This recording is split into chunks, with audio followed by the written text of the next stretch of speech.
Hi, I'm Richard from the Grammar Goat English Academy.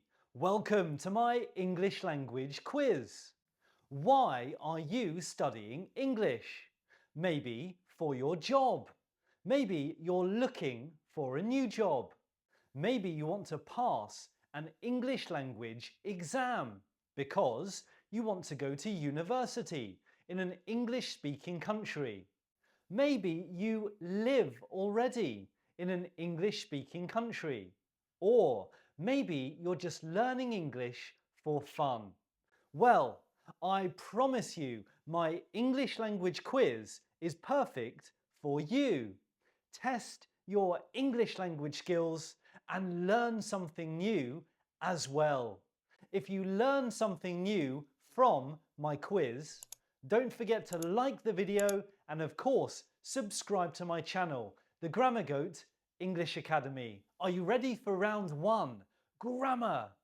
Today's grammar is modal verbs. Question number one. Do you wear a uniform at your school? Must or have to? The answer is have to.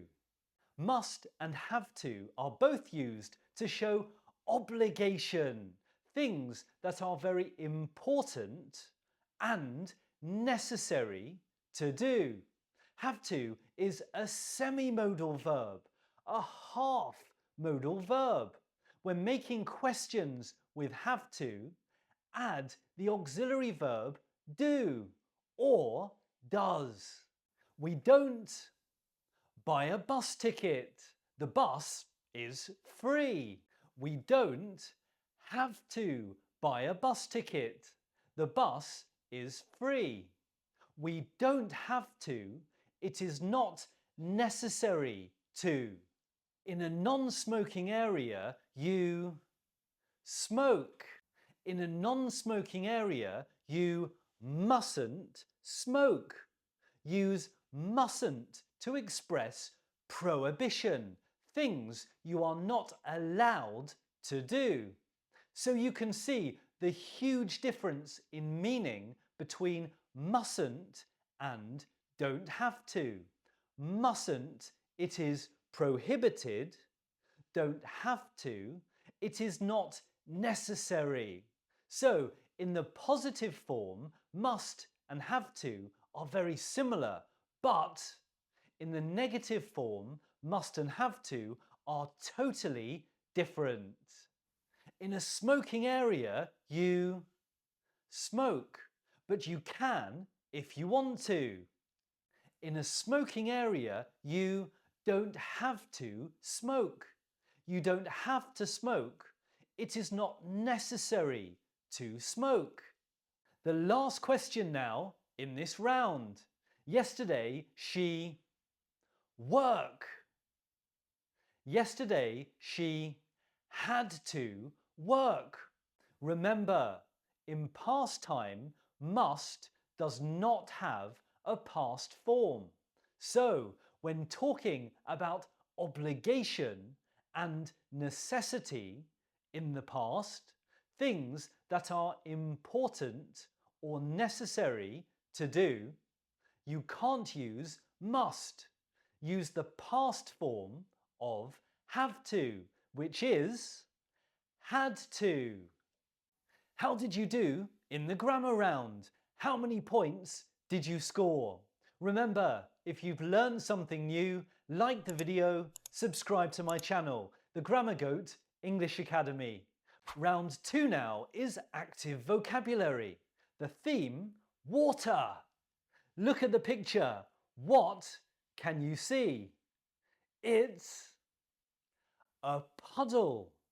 You find puddles on the street after it rains.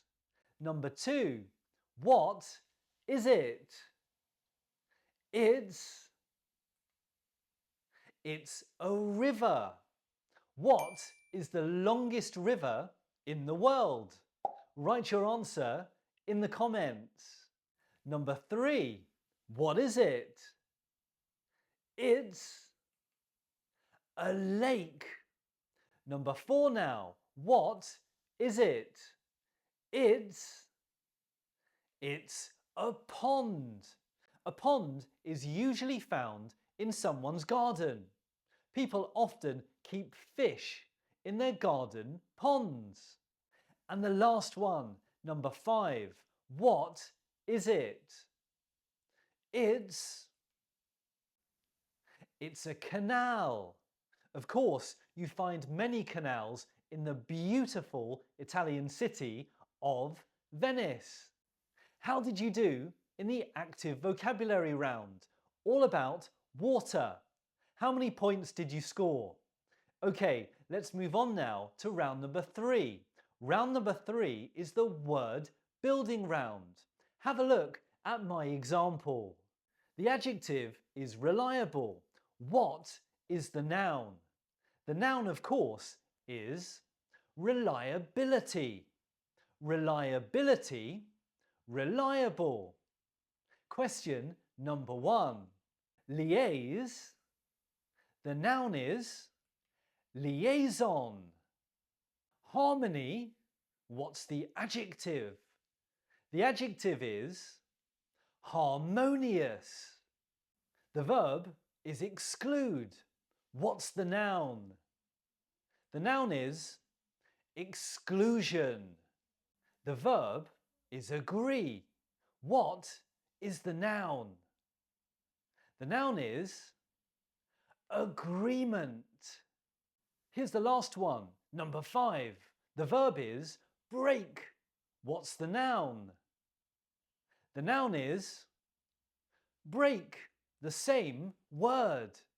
How did you do in the word building round? How many points did you score? Are you on 15 points, the maximum number of points from the first 3 rounds? Well done if you are. Let's move on to the next round. Round number 4 is the reading round. Read the text and put the words above it into the spaces. You have 30 seconds. Are you ready? Go!